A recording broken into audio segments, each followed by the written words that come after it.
Onion cut చేసిన. ఈ onion దేనికంటే మనం ఇప్పుడు కర్రీ చేసుకుంటున్నాం కదా, మేకకాళ్ళు పులుసు, దానికి పాయ అని కూడా అంటారు కదా, దానికి ఆనియన్ కట్ చేసుకున్నాం. ముందు ఇలా స్ట్రైట్గా కట్ చేసుకోవాలి.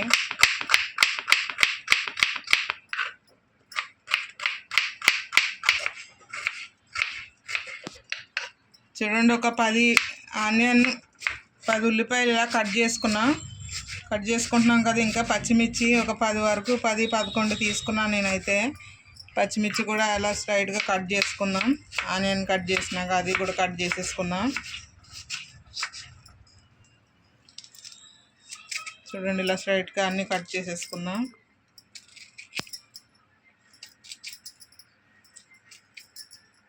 ఆనియన్ కట్ చేసుకున్నాక చింతపండు నానబెట్టుకోవాలి.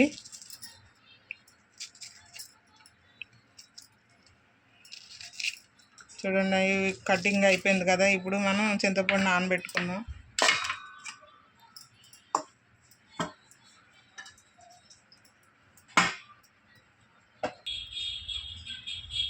చింతపండు తీసుకున్నాను.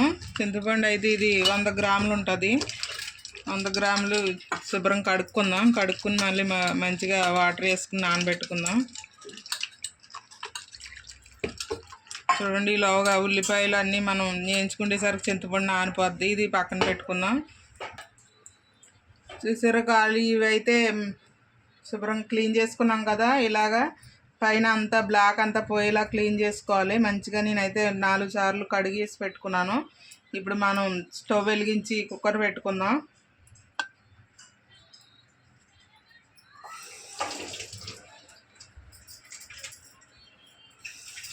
చూడండి, కుక్కర్ పెట్టుకున్నాం కదా. కుక్కర్ పెట్టుకున్నాక ఆయిల్ వేసుకుందాం. ఆయిల్ కొంచెం ఎక్కువనే పడుతుంది. ఆయిల్ ఒక 5 స్పూన్ల వరకు వేసుకుంటున్నాం. 5 చెంచాల ఆయిల్. చూడండి, ఆయిల్ వేడెక్కాక మసాలా వేసుకుందాం.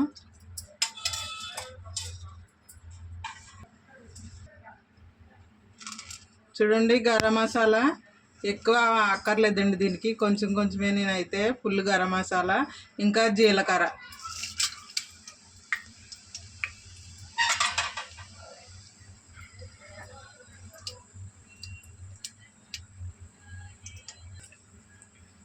ఇప్పుడు ఆనియన్ వేసేసుకున్నాం.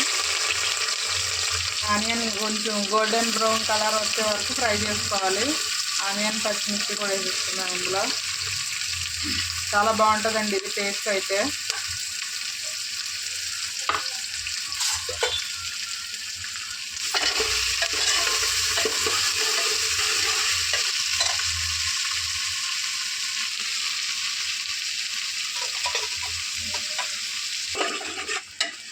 చూడండి, బ్రౌన్ ఇంకా రాలేదు, ఇంకా కొంచెం ఫ్రై అవ్వాలి. ఇంకా కొంచెం ఫ్రై అయ్యాక మనం అల్లం వెల్లుల్లి పేస్ట్ వేసుకుందాం ఫ్రెష్గా. చూసారా, ఇంకా కొంచెం అవ్వాలి. చూడండి, అల్లం వెల్లుల్లి పేస్ట్ ఫ్రెష్గా దంచుకుందాం.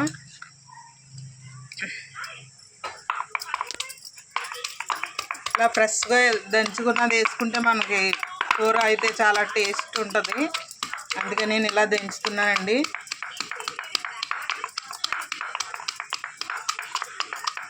ఇది మెత్తగానే దంచుకోవాలి. మెత్తగా అయిపోయింది కదా, తీసేసుకుందాం. ఇది ఈ విధంగా ఫ్రెష్గా వేసుకుంటే ఎంతో టేస్ట్ వస్తుందండి. చూడండి, ఆనియన్ బ్రౌన్ అయిపోయింది, గోల్డెన్ కలర్లోకి వచ్చింది కదా. ఇప్పుడు అల్లం వెల్లుల్లి పేస్ట్ వేసేసుకుందాం. ఇంకా కొంచెం పచ్చివాసన పోయే వరకు ఫ్రై చేసుకుందాం ఒక 2 నిమిషాలు.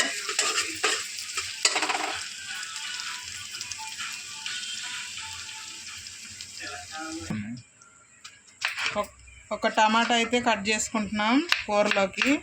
ఒకటి చాలు, ఎక్కువ వద్దండి. టేస్ట్ కోసం ఒకటే టమాటా. ఇంకా మనం చివరిలో కొత్తిమీర వేసుకోవాలి కదా, అది కూడా కట్ చేసేసుకుందాం. కొత్తిమీర కట్ చేసుకుంటే చివరిలో వేసుకుందాం. కట్ చేసి పక్కన పెట్టుకుందాం. కొత్తిమీర లేనిదే కూర టేస్ట్ రాదండి. కొత్తిమీర అయితే కంపల్సరీ ఉండాలి కూరలోకి. చూసారా, కట్ చేసుకున్నాం కదా. చూడండి, టమాటా ముక్కలు వేసేసుకున్నాం. కొంచెం ఫ్రై చేసుకుని సరిపోదు, ఎక్కువ అక్కర్లేదు, కుక్కర్లోనే కదా ఉడికిపోతాయి.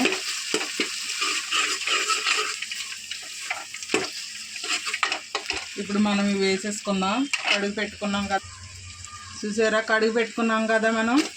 ఇవి మేకకాళ్ళు వేసేసుకుందాం. అన్నీ వేసుకుని ఒక 2 నిమిషాలు మంచిగా కుక్కర్లో కొంచెం ఆయిల్ తగిలేలా ఫ్రై చేసుకుందాం కలుపుకొని. దీనికి అయితే కొంచెం టైం ఎక్కువ పడుతుంది. పాయ అంటే మేకపాల పులుసు అంటే ఒక అరగంట వరకు ఉంచుకోవాలి కుక్కర్లోనే, అప్పుడే మంచి టేస్ట్ వస్తుంది. దీంట్లో ఉన్నదంతా మనకి పులుసులోకి వస్తుంది, ఈ బొక్కల్లోదంతా.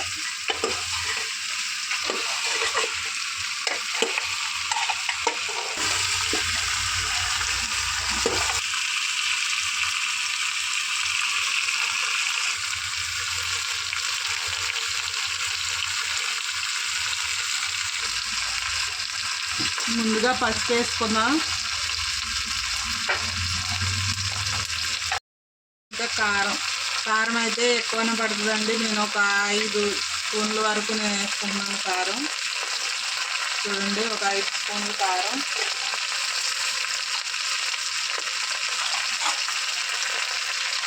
ఉప్పు తగినంత ఉప్పు వేసుకోవాలి.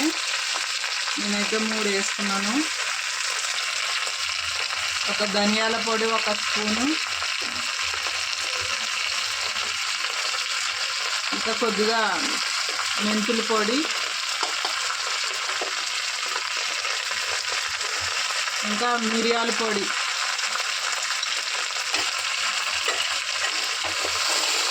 అన్ని మసాలాలు వేసుకున్నాం కదా, ఉప్పు కారం అన్నీ. ఇప్పుడు ఒకసారి కలుపుకోవాలి, అప్పుడు పులుసు పోసుకుందాం, చింతపండు పులుసు.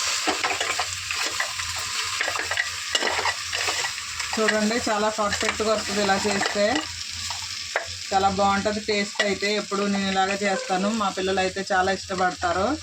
చాలా ఇష్టపడి అమ్మ ఇలాగే చేయని చెప్తారు, అందుకే నేను ఇలాగే చేస్తాను. రైస్లోకి చాలా బాగుంటుంది ఇది, రైస్లోకి చపాతీలోకి కూడా.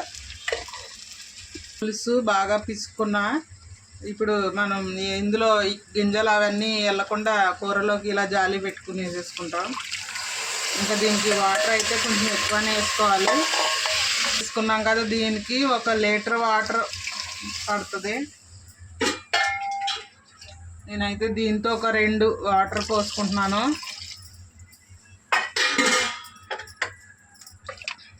చూసారా, కుక్కర్లో అయితే ఒక 10 వరకు, ఒక 10 వరకు విజిల్ రావాలి, అప్పుడే బాగా ఉడుకుతుంది. సిమ్లో పెట్టుకోవాలండి, హైలో పెట్టొద్దు. హైలో పెడితే తొందరగా విజిల్ వచ్చేసి లోపల ఉడకో. ఒక 5 విజిల్ వచ్చే వరకు హైలో పెట్టుకుని తర్వాత సిమ్లో ఒక 5 విజిల్ రానిస్తే కరెక్ట్గా ఉడికిపోతుంది మీకు. చూసారు, అన్నీ వేసుకున్నాం కదా. ఇప్పుడు చివరిగా మనం కొంచెం కొత్తిమీర వేసుకుందాం చివరిలో. ఇది ఫ్లేవర్ కోసం లాస్ట్లో మళ్ళీ వేసుకుందాం ఉడికే కానీ.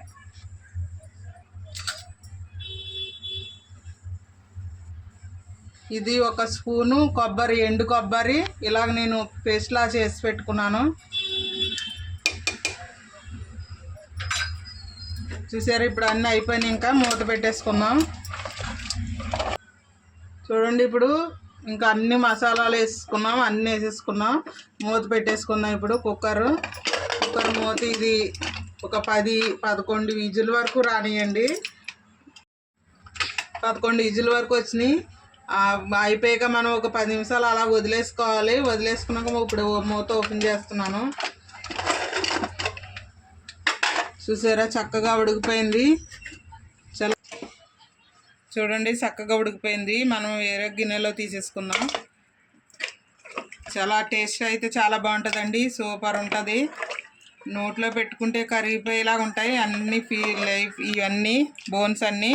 చాలా బాగుంటుంది పులుసు అయితే, చాలా సూపర్ టేస్ట్ అయితే అదిరిపోతుంది. మీరు కూడా ఒకసారి ట్రై చేయండి. మా వీడియో కనుక నచ్చితే లైక్ చేయండి, ఇంకా షేర్ చేయండి, ఇంకా సబ్స్క్రైబ్ చేసుకోండి. చూసారా, చక్కగా ఉడికిపోయినాయి ముక్కలు అయితే.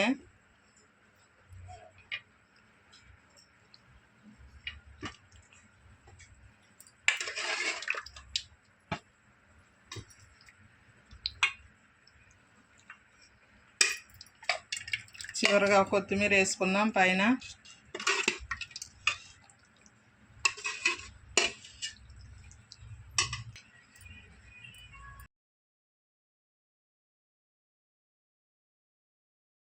పులుసు రెడీ అయింది. చాలా బాగుంటుంది.